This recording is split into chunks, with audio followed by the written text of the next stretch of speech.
जय हिंद साथियों, मैं रुपेश प्रजापति पुनः आपका हमारे YouTube चैनल पर स्वागत करता हूं, जहां हम अग्निवीर की निःशुल्क कोचिंग उपलब्ध करवा रहे हैं।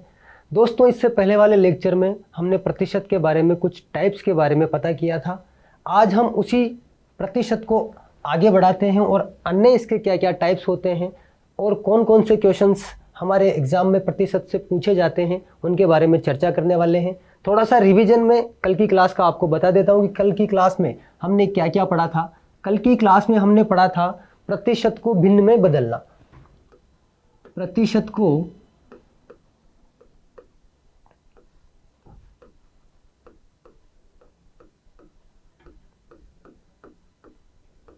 भिन्न में बदलना। कल हमने दो चीज़ों के बारे में अध्ययन किया था कि प्रतिशत को भिन्न में कैसे बदला जाता है और भिन्न को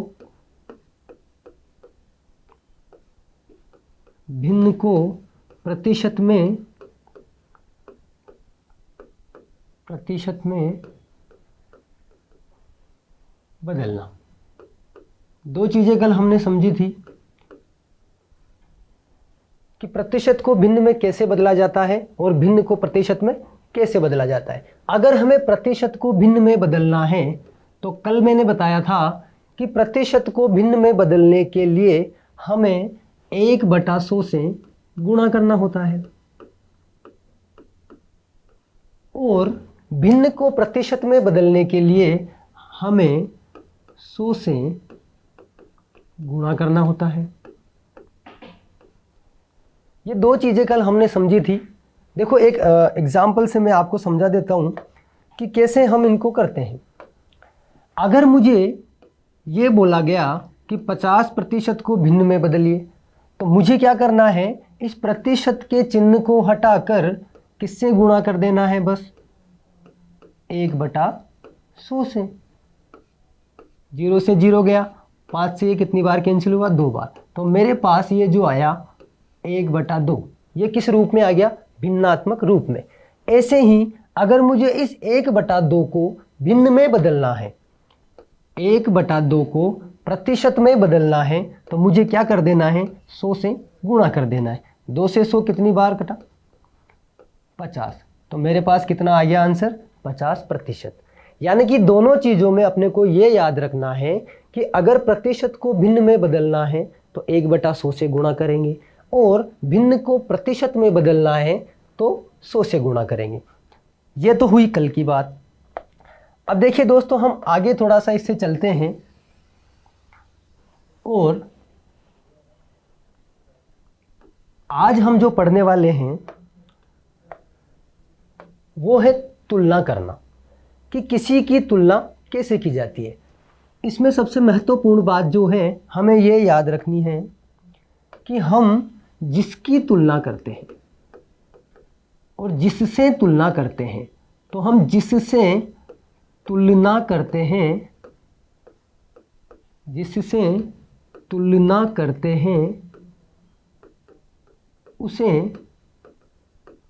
हर में लिखा जाता है, हर में लिखते हैं। अब देखिए, ऐसे तो अपने समझ में नहीं आ रहा होगा कि भाई क्या करना है। जिससे तुलना करना है उसे कहाँ लिखेंगे, हर में। देखिए, एक क्वेश्चन के माध्यम से अगर हम इसे समझने की कोशिश करें, सपोज कीजिए क्वेश्चन आया कि 40 रुपये 80 रुपये का कितना प्रतिशत है। 40 रुपये 80 रुपये का कितना प्रतिशत है। अब हमें यह बताना है कि 40 रुपये 80 रुपये का कितना प्रतिशत है। तो हमें यहाँ पर यह देखना है कि हम तुलना किससे कर रहे हैं। क्वेश्चन जब हम ध्यान से पढ़ेंगे तो 40 रुपये की तुलना कर रहे हैं, यानी कि इसकी तुलना कर रहे हैं किससे, 80 से। 40 रुपये की तुलना किससे कर रहे हैं, 80 से। तो हम जिससे तुलना करते हैं उसे हम कहाँ लिखते हैं, जिससे हम तुलना करेंगे उसे हम कहाँ लिखेंगे, हर में। ये बात हमें ध्यान रखनी है कि हम जिससे तुलना करेंगे उसे कहाँ लिखेंगे, हर में, और तुलना जिसकी करेंगे उसको अंश में। तो हम 40 की तुलना कर रहे हैं किससे, 80 से।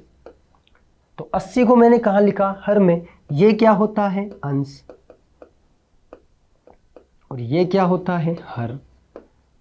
तो हम 80 की तुलना कर रहे हैं, अब हमें किस में निकालना है? प्रतिशत में।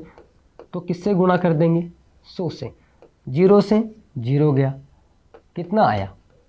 40 गुणा 10/8। अब देखो, 2 से 4 बार, 2 से 5 बार, 4 से ये कितनी बार गया? 10 बार। तो कितना आया आंसर? 50%। इस तरह के क्वेश्चन हमें एग्जाम में कई बार देखने को मिलते हैं कि तुलना कीजिए। जैसे क्वेश्चन आया कि 300 रुपये की 50 रुपये से तुलना कीजिए, या 300 रुपये की 50 रुपये कितना प्रतिशत है। तो हमें इसी तरह से जिससे हम तुलना करेंगे उसे कहाँ लिखेंगे? हर में। जैसे अगर मैं कहूँ कि 300 रुपये 50 रुपये का कितना प्रतिशत है। अब यहाँ पर तुलना किससे की जा रही है? 50 से। तो 50 को कहाँ लिखेंगे? हर में। गुणा क्या करेंगे? 100। 0 से 0 गया, 5 से 2 बार, 2 से 300 कितनी बार गया? 150। तो अपना आंसर क्या आया? 150%। यानी कि अपने को ये ध्यान रखना है कि हम जिससे तुलना कर रहे हैं उसे हमेशा कहाँ रखेंगे? हर में। बाकी हम कोई सा भी क्वेश्चन आसानी से कर सकते हैं। देखिए, अब हम आगे बढ़ते हैं।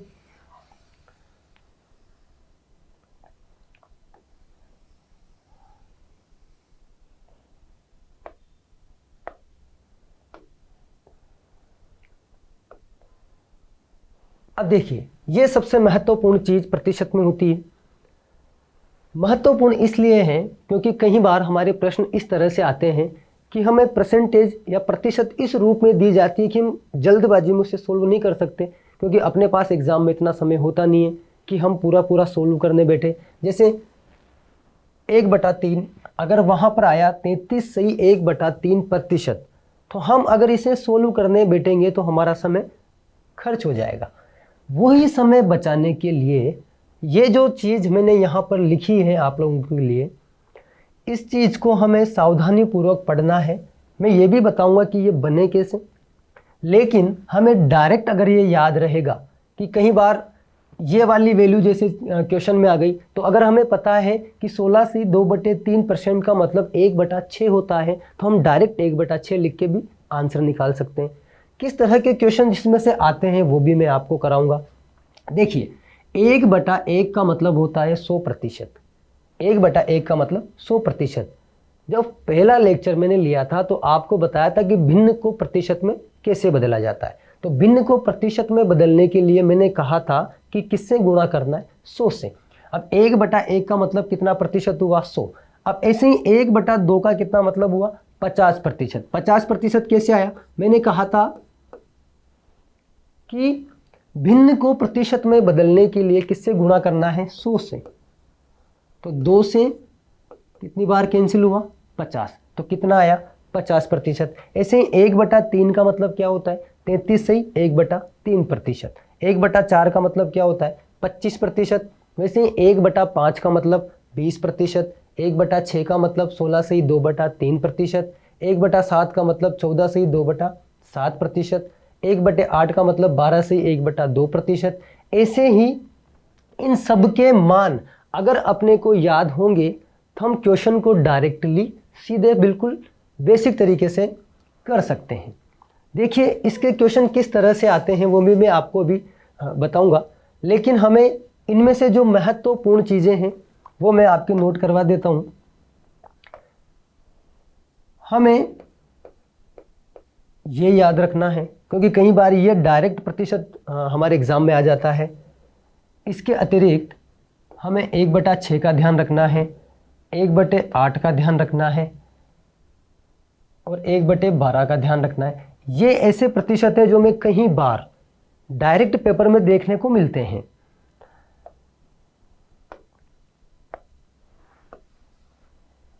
अगर आप लोग चाहें तो इसे स्क्रीनशॉट ले सकते हैं या लिख सकते हैं। उसके बाद हम देखेंगे कि किस तरह के इससे प्रश्न बनते हैं। आप लोग स्क्रीनशॉट ले लीजिए।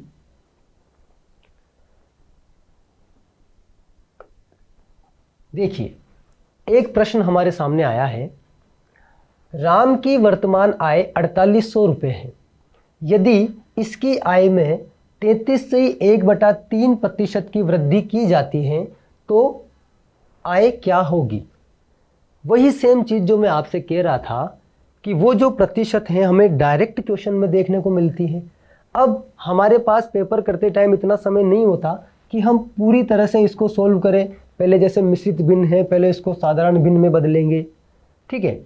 फिर साधारण भिन्न में बदलने के बाद इसको हम प्रतिशत है तो 100 से गुणा करेंगे, फिर हमारी वैल्यू कहीं निकल के आएगी, है ना। तो उसको सोल्व करने में अपना टाइम जाएगा। तो हमें ये याद होना चाहिए कि 33.1/3% का क्या मतलब होता है। अभी जब मैंने आपको बताया था 33.1/3% का मतलब 1/3। इसका मतलब इस 33.1/3% की जगह मैं क्या कह सकता हूं कि ये क्या है, 1/3। अब देखिए क्वेश्चन समझिए, राम की वर्तमान आय 4800 रुपये है। राम की वर्तमान आय जो हमें दी हुई है वो कितनी है, 4800 रुपये। यानी कि 4800 रुपये अभी की आय है। अब हुआ क्या कि इसकी आय में 33.1/3% की वृद्धि हो गई। अब 33.1/3% की वृद्धि हुई तो हम या तो इसको डायरेक्ट 33/1/3 से करें तो हमारा थोड़ा सा समय व्यर्थ होगा, लेकिन हमें पता है कि 33.1/3% का मतलब क्या होता है, 1/3। 1/3। अब यहां पर ये जो 1 है ये क्या है, वृद्धि, और ये जो 3 है ये क्या है, आय। 1 वृद्धि है, 3 क्या है, आय। यानी कि 3 में कितने की वृद्धि हो रही है, 1 की। 3 में कितने की वृद्धि हुई, 1 की। तो यानी कि टोटल क्या हो गया अपने पास, 4/3। 3 में कितने की वृद्धि हुई थी, 1 की। तो टोटल कितना हो गया, 4/3। अब देखो अपने को जो पहले की आय थी वो कितनी थी, 4800 रुपये। अब हमें अभी की आय निकालनी है तो कितनी हुई थी हमारे पास, 4/3। 3 से इसको कैंसिल किया, 1600, तो कितना आया, 1600 गुणा 4, 6 को 4 से किया 24, 2 आया 4 और 1 6। अपने पास कितने रुपए आ गए, 6400 रुपये। इस तरह के प्रश्न भी हमें देखने को मिलते हैं। तो हमें अगर वो वैल्यू डायरेक्ट ही याद रहेगी तो हम उसको भिन्नात्मक रूप में लिख के सीधा अपना आंसर जल्दी से कर सकते हैं। अब अगर हम आगे चलें तो कुछ और क्वेश्चंस हमारे सामने आए हैं। इन क्वेश्चंस को हम ट्राई करते हैं कि कैसे इनके वैल्यू, ये वही क्वेश्चन है जो मैंने फर्स्ट लेक्चर में आपको समझाए थे। 5/8 का प्रतिशत रूप होगा। हमारे पास जो पहला प्रश्न है कि 5/8 का प्रतिशत रूप होगा, ऑप्शन हमें दिए हुए हैं, आप लोग एक बार ट्राई कीजिए। बिल्कुल ये वही प्रश्न है जो फर्स्ट लेक्चर में मैंने समझाया था कि भिन्न को प्रतिशत में कैसे बदलना है। बड़े ही आसान प्रश्न है। 5/8 को हमें प्रतिशत में बदलना है, इसका मतलब भिन्न को प्रतिशत में बदलना है। और भिन्न को प्रतिशत में बदलने के लिए मैंने आपसे कहा था कि हमें किससे गुणा करना है, बस 100 से गुणा करना है। तो मैं 5/8 को किससे गुणा कर दूं, 100 से। तो हमारे पास जो वैल्यू निकल के आएगी वो किस में आ जाएगी, प्रतिशत में आ जाएगी। काट दीजिए, 4 बार 50 बार, फिर 2 से 2 बार, 2 से 25 बार। अब क्या आया हमारे पास, 25 5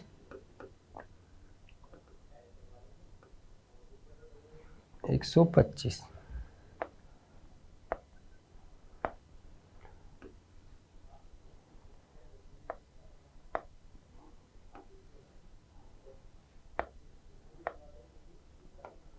हमारे पास जो वैल्यू आई 5 गुणा 25 डिवाइड 2, कितना आया, 125/2। अब देखिए 125/2, अब हमारे पास ऐसा ऑप्शन नहीं है, हमें और ज़्यादा सोल्व करना पड़ेगा। तो कितना आ जाएगा 62.5, यानी कि ये अपना क्या हो जाएगा आंसर। सिंपल सा क्वेश्चन था कि भिन्न को अपने को प्रतिशत में बदलना था, तो किससे गुणा कर दिया 100 से। अब देखिए उसी के नीचे जो क्वेश्चन है उसमें हमें प्रतिशत को किस में बदलना है, भिन्न में बदलना है। क्या करना पड़ेगा 1/100 से गुणा। देखिए अब ये जो अपने पास भिन्न है, ये भिन्न कौन सी रूप में है, मिश्रित रूप में। तो सबसे पहले तो हम इसे चेंज कर देते हैं। क्या बताया था मैंने, इसको इससे गुणा करते हैं, जो आता है उसको इसमें प्लस कर देते हैं। जब 16 को 3 से गुणा करो कितना आया 48, 48 और 2 कितना हो गया 50, तो कितना आया 50/3। अब 50/3 प्रतिशत हो गया ये। अब अपने को क्या करना है, प्रतिशत को हटाना है। तो प्रतिशत को हटाने के लिए मैंने क्या कहा था, किससे गुणा करते हैं 1/100 से। 0 से 0 गया, 5 से 2 बार, तो कितना आया 1/6। अपना आंसर क्या हो जाएगा 1/6। समझ में आ रही है बात। यहां पर भिन्न थी, प्रतिशत में बदलना था, 100 से गुणा किया। यहां पर प्रतिशत था, भिन्न में बदलना था, किससे गुणा किया 1/100 से। अब देखिए अगला जो प्रश्न है, 1 घंटा 1 दिन का कितना प्रतिशत है। ये बहुत अच्छा क्वेश्चन है। 1 घंटा 1 दिन का कितना प्रतिशत है।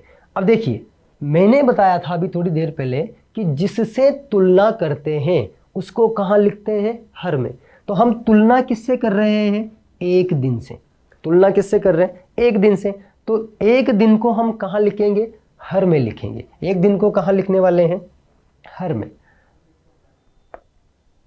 देखिए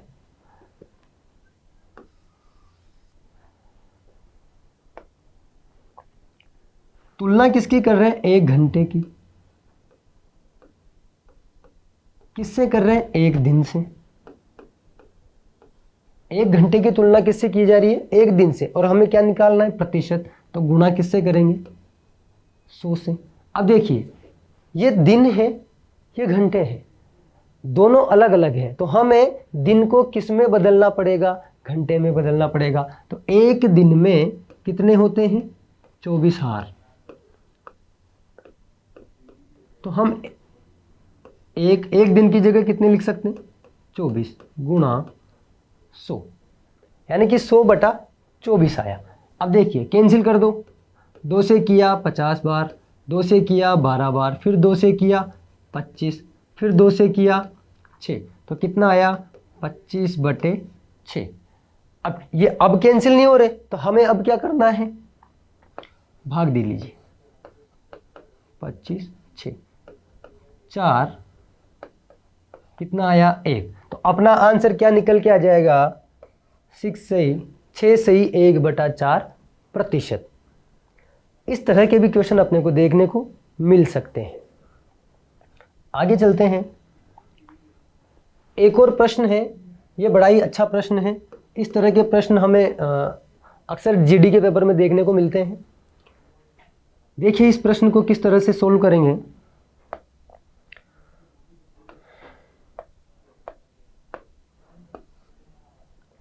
क्या दिया हुआ है, x + y का 40%, x - y का 80% हो तो x y का कितना प्रतिशत है। अब हमें इनका प्रतिशत यानी कि इनमें आपस में संबंध दिया हुआ है, वहां से हमें x और y का मान निकालकर फिर ये बताना है कि वो जो x है वो y का कितना प्रतिशत है। चलिए सोल्व करते हैं। देखिए सबसे पहले हम इसको सोल्व करते हैं। x + y, अब मैंने बताया था का जहां आ जाता है वहां किसका साइन लगेगा, गुणा का। कितना प्रतिशत, 40%। का मतलब 1/100 बराबर है किसके, x - y का मतलब गुणा 80%। हटाएंगे तो क्या आएगा 1/100। 1/100 से 1/100 डायरेक्ट कैंसिल कर सकते हैं। 0 से 0 कैंसिल हुआ, 4 से 8 कितनी बार? 2 बार। अब हमारे पास क्या बचा? x प्लस वाई बराबर x माइनस वाई गुणा में यहाँ कितना बच रहा है? 2। चलिए सोल्व कीजिए। x प्लस वाई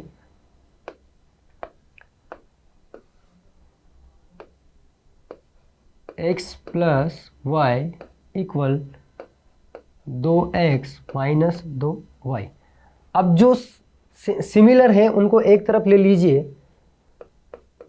ये क्या हो गया? x माइनस 2x बराबर माइनस 2y माइनस y। ये कितना आया? माइनस का x, ये कितना हो गया? माइनस का 3y। माइनस से माइनस भी क्या हो गया? कैंसिल हो गया। तो यहाँ से x अपॉन वाई की वैल्यू कितनी आई? 3। x अपॉन वाई की वैल्यू कितनी आ गई? 3। अब देखिए हमें क्या करना था, हमें x y का कितना प्रतिशत है। अब वही चीज़ हमें ध्यान रखनी है कि हम तुलना किससे कर रहे हैं। हम तुलना किससे कर रहे हैं? y से। तो y कहाँ आना चाहिए? हर में। तो हमारे पास y कहाँ है? हर में ही है। इसका मतलब हम जो x की y से तुलना कर रहे हैं वो ये सही है। लेकिन अब हमें निकालना किस में है? प्रतिशत में है। तो हम किससे गुणा कर देंगे इसको? 100 से। किससे गुणा कर देंगे? 100 से। तो कितना आ गया? 300%। तो अपना आंसर क्या हो जाएगा? Answer C, 300%। इस तरह के क्वेश्चन जनरली आपको एग्ज़ाम में देखने को मिलेंगे। तो इस तरह के क्वेश्चन की हमें प्रैक्टिस करनी है। अगला देखिए, एक और बहुत अच्छा क्वेश्चन है। यदि ए के पास बी से 20% अधिक है तो बी के पास ए से कितना प्रतिशत कम है। ये भी बहुत अच्छा क्वेश्चन है दोस्तों, कि ए के पास बी से 20% अधिक है, बी के पास ए से कितना प्रतिशत कम है। अब देखिए अगर हमें लैंग्वेज समझ में नहीं आ रही है तो सबसे पहले हम क्या करेंगे, इनको जमाते हैं। यहाँ लिख दो ए, यहाँ लिख दो बी। अब क्या बोला है कि ए के पास 20 से, यानी कि किससे ज़्यादा है? बी से। तो हम बी का क्या कर लेंगे? बी को हम मान लेंगे कि मान लीजिए बी के पास कितने रुपए हैं? 100 रुपये। अगर बी के पास 100 रुपये हैं तो ए के पास क्या है? बी से 20 अधिक। तो ए के पास क्या हो जाएगा? 120। ये बात समझ में आई क्या? हमको बोला है कि ए के पास बी से 20% ज़्यादा है। तो हम तुलना किससे कर रहे थे? बी से। तो हमने क्या किया? बी का मान लिया कितना, कि मान लीजिए बी के पास 100 रुपये हैं। अब हमसे क्वेश्चन में कहा है कि ए के पास जो है 20% अधिक है। तो अगर बी के पास 100 है तो ए के पास कितना हो गया? 120। ये बात समझ में आई। अब हमको बोला है कि बी के पास ए से कितना प्रतिशत कम है। अब हमें यहाँ किससे तुलना कर रहे हैं? ए से। वहां पर किससे कर रहे थे? बी से। यहाँ किससे कर रहे हैं? ए से। ए से कितना प्रतिशत कम है किसके पास? बी के पास। तो बी के पास कितना है? कम है 20। 20 कम है। बी के पास कितना कम है? 20 कम है। अब तुलना किससे की जा रही है? ए से। बात समझ में आ रही है क्वेश्चन किस तरह से बनते हैं? अपने को एक एक चीज़ ध्यान होनी चाहिए। जो मैं बता रहा हूँ आपको एक एक चीज़ ध्यान होनी चाहिए। क्वेश्चन में, हर क्वेश्चन में आपको देखने को मिलेगी। मैंने कहा था कि जिससे तुलना करेंगे उसको कहाँ लिखेंगे? हर में। तो यहाँ किससे तुलना कर रहे हैं? ए से। तो हम यहाँ पर 100 न लिख के क्या लिखेंगे? 120। क्या लिखेंगे? 120। क्योंकि तुलना हम किससे कर रहे हैं? ए से तुलना कर रहे हैं। इस वजह से हमने क्या लिखा? 120 लिखा। समझ में आ रही बात? हमें क्या निकालना है? प्रतिशत निकालना है। तो गुणा किससे कर देंगे? 100 से गुणा कर देंगे। 0 से 0 गया। 2 से कैंसिल किया कितनी बार? 6 बार। 2 से ये कितनी बार? 5 बार। 2 से फिर किया ये कितनी बार? 3 बार। और 2 से ये 10 बार। तो कितना आ गया अपने पास? 50/3। कितना आया? 50/3। अब इस तरह का ऑप्शन अपने नहीं है तो हम क्या कर देंगे? इसको डिवाइड कर लो। सिंपल तरीके से डिवाइड कर लो। 1 2 माइनस किया कितना आया? 3 माइनस किया कितना आया 2, 0 यहाँ आया 6, कितना हो जाएगा 8, 2। अब देखिए इस तरह की कोई फॉर्म मिल रही है क्या? बिल्कुल मिल रही है। कौन सा? Option number A. तो अपने पास ए से कितना प्रतिशत कम है बी के पास? 16 से ही 2/3%। बात समझ में आई? इस तरह के क्वेश्चन भी हमें एग्जाम में कई बार देखने को मिलते हैं और इस तरह के प्रश्न बड़े ही इंपॉर्टेंट होते हैं स्पेशल जीडी के लिए। ठीक है, आगे चलते हैं। हाँ, अब अपने पास एक नया टाइप आया है, कमी वृद्धि पर आधारित प्रश्न। कमी वृद्धि पर आधारित प्रश्न। देखिए दोस्तों, इस टाइप के क्वेश्चन चाहे कोई सा भी एग्जाम हो, उन एग्जाम में हमें इस टाइप के क्वेश्चन कई बार देखने को मिलते हैं। तो ये टाइप बड़ा ही इंपॉर्टेंट है, आप ध्यान से समझिएगा। क्या कहता है कि कोई भी संख्या स्वयं की 100% होती है। अगर हम कोई भी एक नंबर लें, जैसे मैंने कहा 5, तो 5 जो है वो 5 का 100% है। अगर मैंने कहा 100 है तो 100 का कितना प्रतिशत है? 100%। तो हम ये कहना चाह रहे हैं कि कोई भी जो संख्या है वो स्वयं की कितना प्रतिशत होती है? 100% होती है। यदि उसमें 10% की वृद्धि कर दें, अगर हम उसमें 10% की वृद्धि करते हैं तो वो कितनी हो जाएगी? स्वयं की 110% हो जाएगी।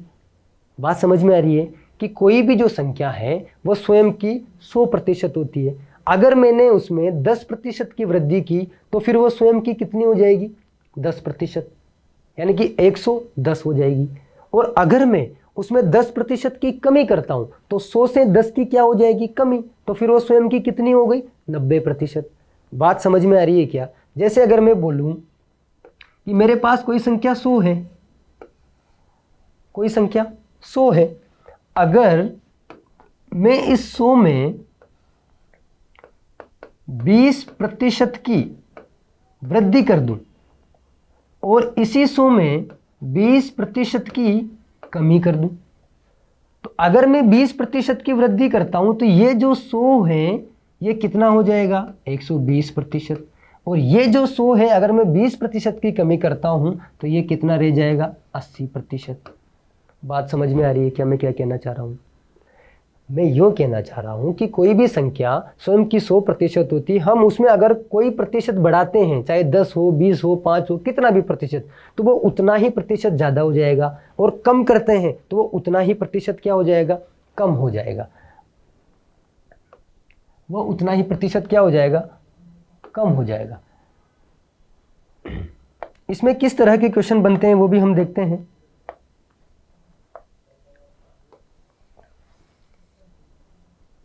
आप चाहो तो इसका स्क्रीनशॉट ले सकते हैं। फिर मैं आगे बढ़ता हूं क्वेश्चन की तरफ। ठीक है, चलिए आगे बढ़ते हैं। इसमें किस तरह के क्वेश्चंस आते हैं देखिएगा कि अगर किसी की आय 2000 रुपये है, किसी की आय 2000 रुपये हैं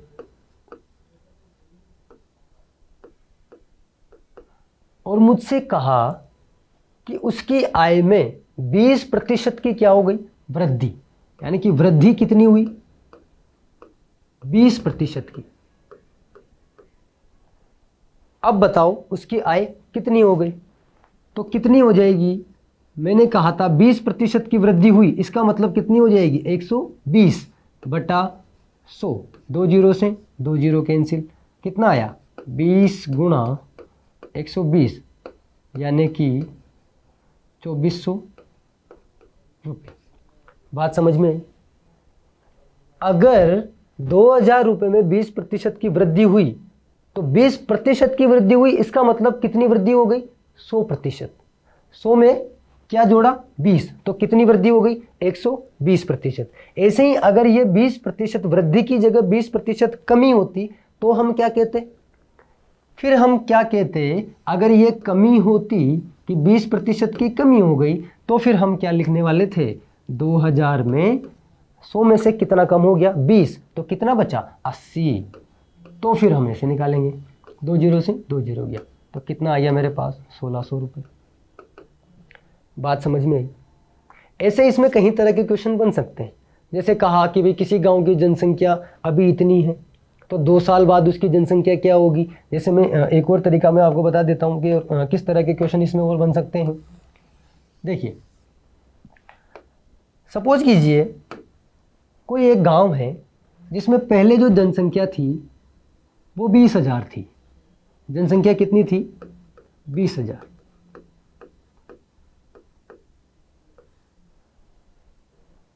हमें बताना है कि अगर उसमें 10% की वृद्धि होती है हर साल कितनी वृद्धि हो रही है? 10% की। तो 2 साल बाद वहां की जो जनसंख्या है